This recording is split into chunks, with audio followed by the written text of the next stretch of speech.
We are in this series about making room in our lives, specifically about preparing, getting ready for God to work. This is something God started to talk to us as a staff about toward the end of last year. I said, I just really feel like we need to focus on, as a church, as individuals, getting healthy. And I don't just mean physically. I mean spiritually. I mean emotionally, relationally, all of these things.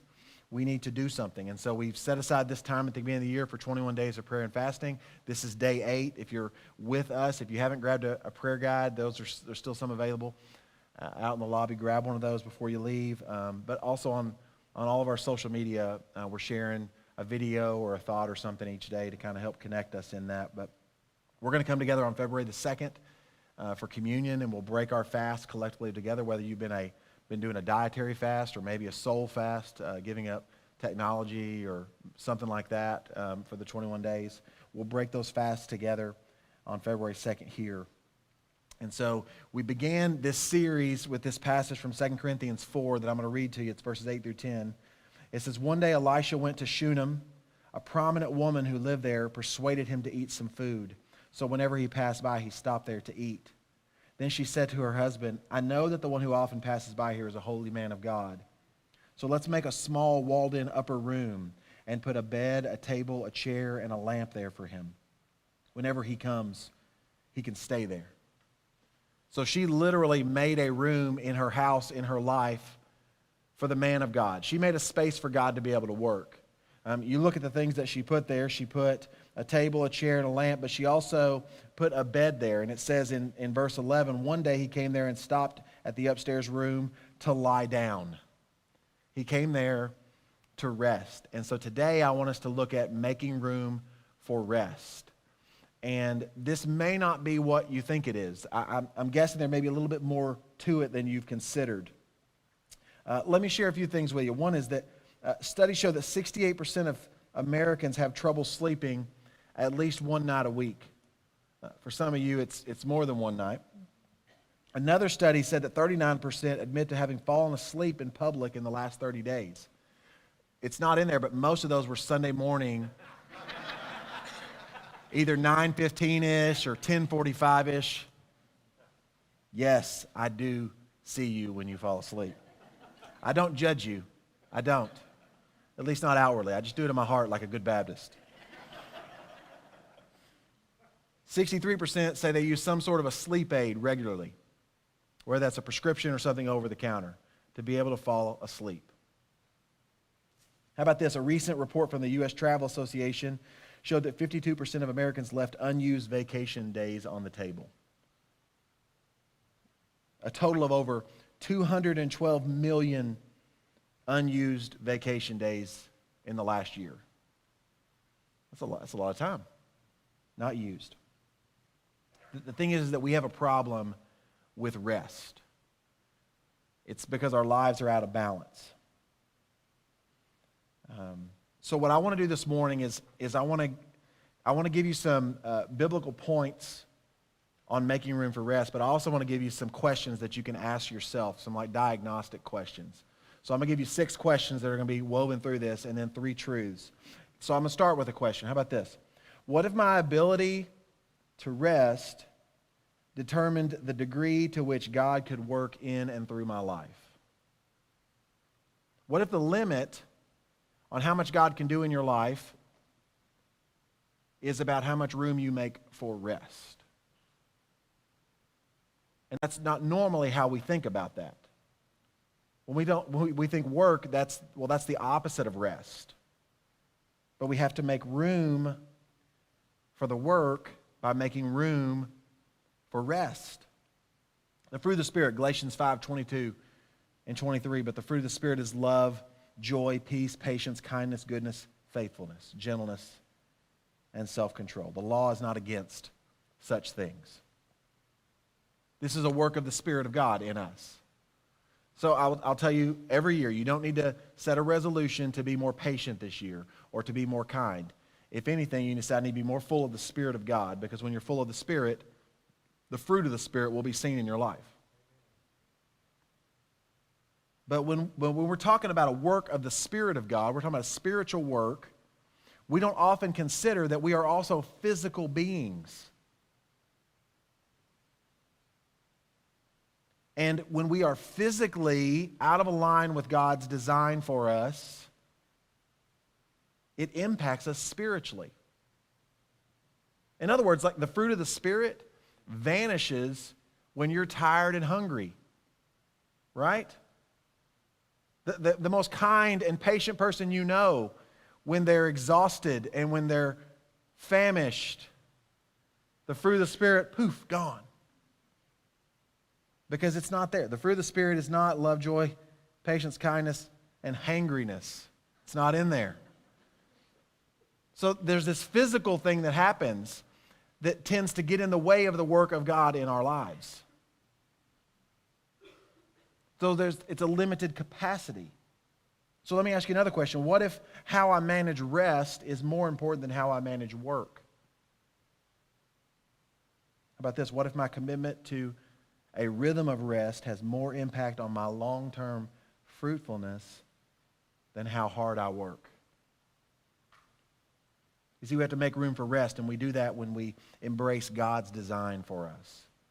In Genesis 1:26, it says, "Then God said, let us make man in our image according to our likeness." So we're all made in his image. And then he said this, "They will rule the fish of the sea, the birds of the sky, the livestock, the whole earth, and the creatures that crawl on the earth."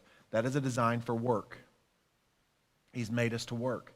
But it's not just random work, it's intentional work. God intended to rule the earth through us. Let's make them in our image with this work to do. And it's not just there. We see it also in our redemption through Jesus Christ. 2 Corinthians 5:20, "Therefore we are ambassadors for Christ," representatives, "making his appeal through us. We plead on Christ's behalf, be reconciled to God." This is God's design. He had a work to be done that he would do through us. The first was physical labor. You're going to rule the earth, the fish of the sea, the plants, everything. But then there's also a spiritual work.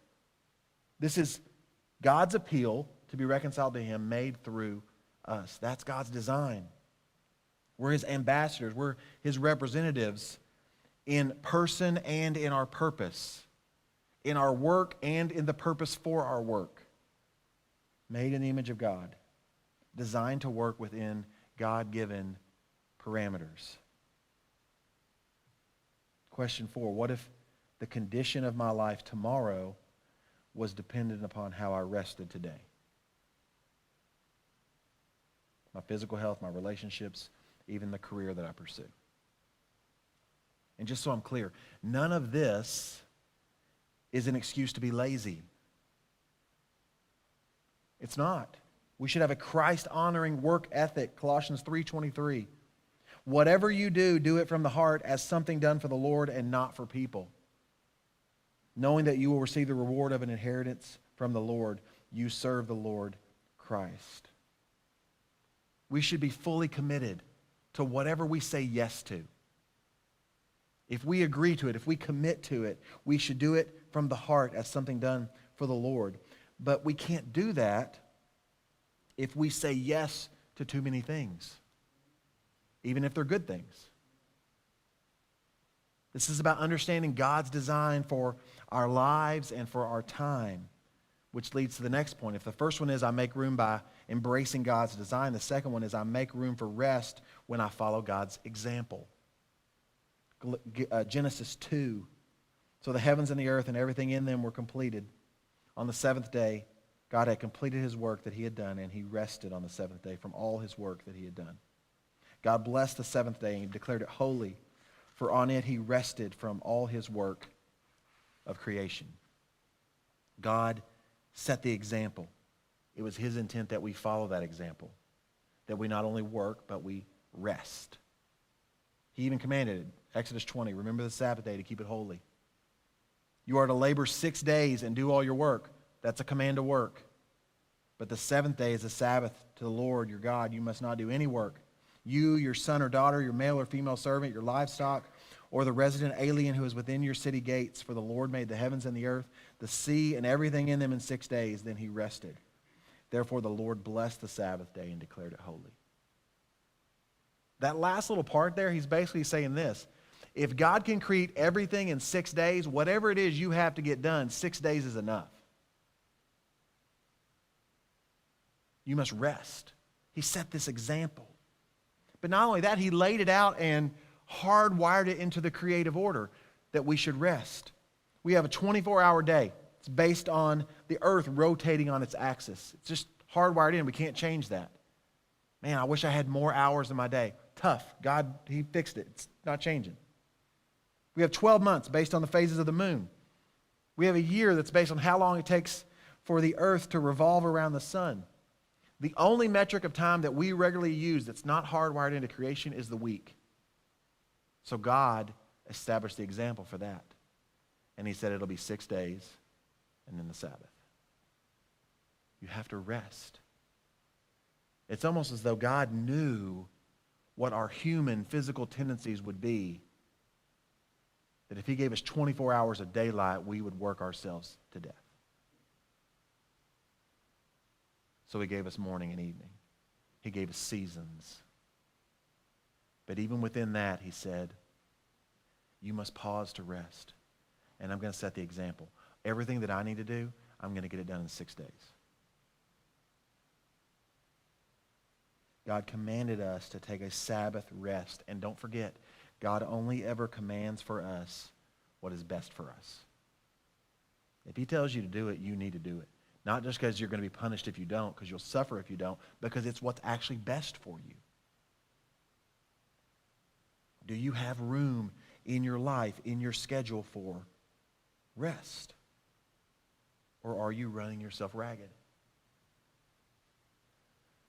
A friend of mine online shared a story this week, and it's a friend that I've only ever interacted with him online.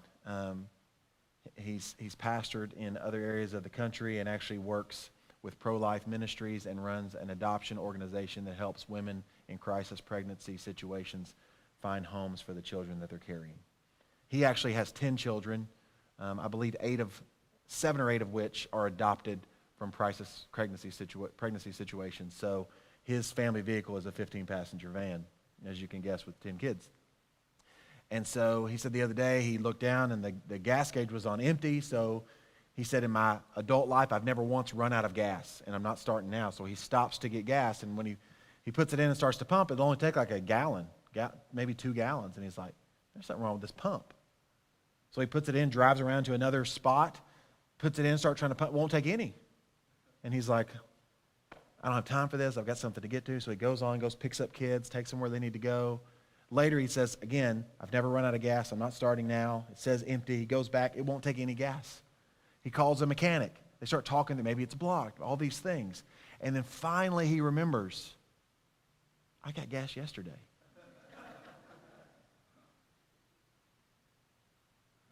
The gauge is broken. It's broken on empty.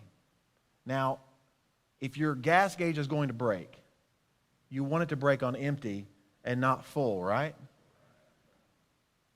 And he said, I kept thinking, man, people that run out of gas, there's a gauge right there on the dash. What are you doing? But the thing is that in your life, there is no gauge on the dashboard of your life.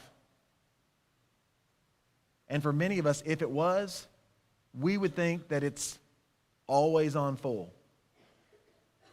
But it is not. And if we don't pause to rest,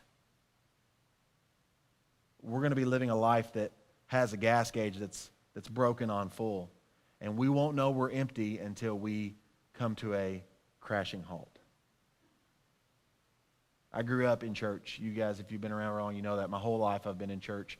And I remember always hearing pastors and even people would say, man, I got to get back here on Wednesday night or Sunday morning. I can't wait to recharge my batteries.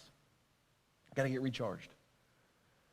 I remember as an adult, one time I heard somebody say that, and it's just like God told me. And I don't know if God told me or if it was just something in my brain, but I was like, we don't run on batteries. That's not anywhere in Scripture. The reality is that we have to stay connected. If anything, we have to stay plugged in.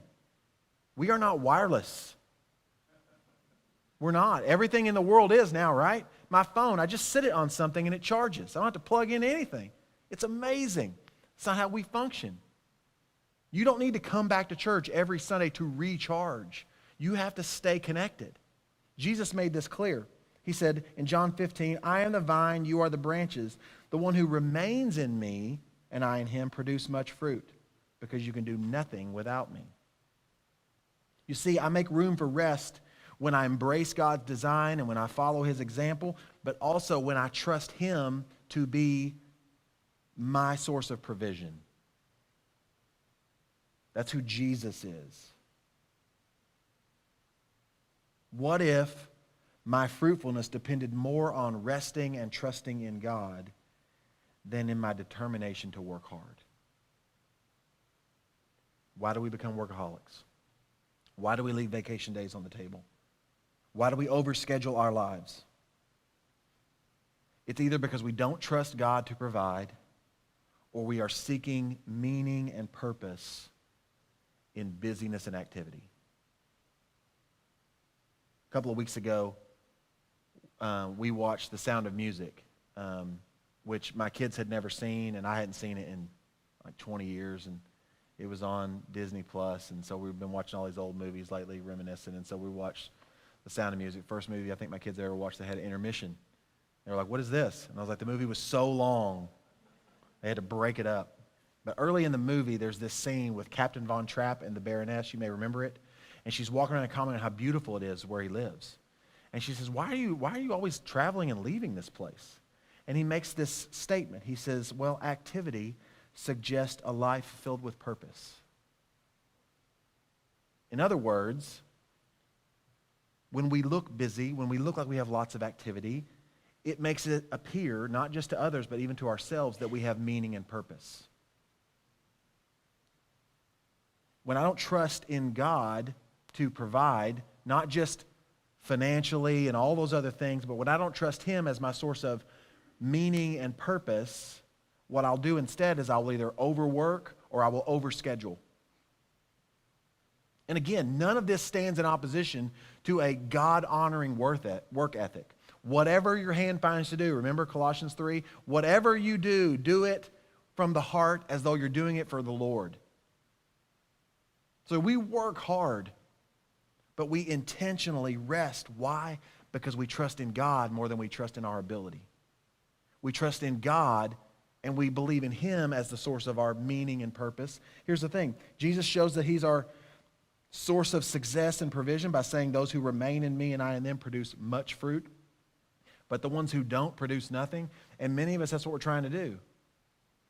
We're trying to unplug 6 days a week and then come back and plug back into the source.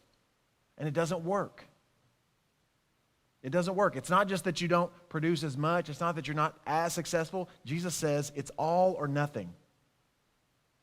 Those who remain in me. But it's not just that. He is also the source of our meaning and purpose. He says this in verse 16 of John 15. You did not choose me, I chose you. But then he says this, I appointed you to go and produce fruit. And your fruit should remain. So whatever you ask the Father in my name, he will give you. You want meaning and purpose? He has chosen you and he has appointed you. You have a task. So I already had a task. It was right there in Genesis. Let's make man in our image. And they are going to rule the earth. I've got work to do, Carrie. You do. You have work to do with your hands. But you have a meaning and purpose that transcends it. I appointed you to produce fruit, and fruit that remains. Many of us, man, we're busy, and we're working hard. We're making a living, man. We're making hay while we can, right? But will it remain? Will it remain? The last question, is the focus and pace of your life going to allow you to live a life of lasting fruitfulness? You could say it this way. Will your kids leave home not just still loving you, but loving the Lord and loving his church and loving the lost? Will you make it to an empty nest, still loving your wife and her still loving you and even knowing each other anymore? Will you make it to retirement with more than a fat 401k, with fruit that remains. I'm not talking about you got enough to last you till you die. I'm talking about fruit that remains, that outlives you, lasting fruitfulness. God has given us a finite number of days, and in that time, he wants us to accomplish things by his power that outlive us. But in all of that, he says, you don't get there by just working harder and working more and working more. You get there by trusting in me and having rhythms of rest in your life. You don't honor God by working 7 days. You don't honor God by overscheduling. You honor him by trusting him and letting your yes be yes and your no be no. Trust me, as a staff, we set up things. We just kicked off Financial Peace University. It's a 9-week study. We got just under 100 people going through it all at the same time. It's really exciting that these people are trying to get their finances in order and lined up with God's Word. That's what it's all about, okay? But we also know that for some of you, when we said this is a 9-week class, you were like, 9 weeks? I got to come every week for 9 weeks because you can't remember the last time that you signed up for something and came all however many weeks it was. You got a 4-week option? You got a 3-week option? So we say yes to things and we don't follow through. Or even worse, we get very non-committal. Well, I don't want to say yes because I don't know if I'll actually be able to do it. And we try to make that holy. Do what the Lord tells you to do, but understand this. He also says this, come to me, all you who labor and are heavy laden. You're working in the wrong way. You're working too much. Working for the wrong reasons. You're carrying burdens you were never designed to carry. And I will give you rest for your souls. And from that rest, he then says, now take my yoke upon you and carry the burden that I give you, which never feels like a burden. Will we live lives that produce fruit that remains? Because that's what we want. That's in the heart of everyone. Not just to live a meaningful life now, but we all want to be remembered. We want our lives to matter, not just while we're here, but when we're gone. And Jesus is the source of all of that. That's why he came and lived the life he lived. That's why he died the death he died. I love the words from that song that we sang just a little while ago. You stood by my side and you stood in my place. For those of you who labor and are carrying you're heavy laden, know this, that your Savior, Jesus Christ, went to the cross and with arms stretched wide, he said, hey, it's finished. The work is done. Our work as created beings is not done. We still have days here. There's still tasks ahead of us. But we work from a place of rest. Come to me and I will give you rest. And then take my yoke on you and serve. Let's embrace his design for us. He's made us to work. There's no reason, no excuse to be lazy. We should be the hardest working people in the world. But he also set the example. He said 6 days you labor and then you rest. And when we do that, when we stay connected to him, we produce fruit that remains. May that be true of us. May that be true of us.